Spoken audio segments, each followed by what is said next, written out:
দুঃখের পরে আছে সুখ, প্রাণটা আবার উদ্বেলিত হয়ে ওঠে। তাই তো, আসলে তো দুঃখের পরে সুখ। এজন্য কষ্ট যখন পাবেন, অসুস্থ যখন হবেন, ওইখানেও আনন্দ করবেন, কারণ সামনে আরাম আসতেছে। সুবহানাল্লাহ পড়েন।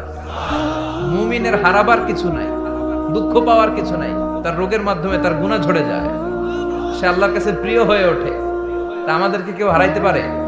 কথা বলেন, আমাদের কেউ ভয় দেখাইতে পারে? মোটিভেশনাল সূরা, সূরাতুল ইনশিরাহ আর সূরাতুদ দুহা। এখানে অনেক হিউজ মোটিভেশন আছে।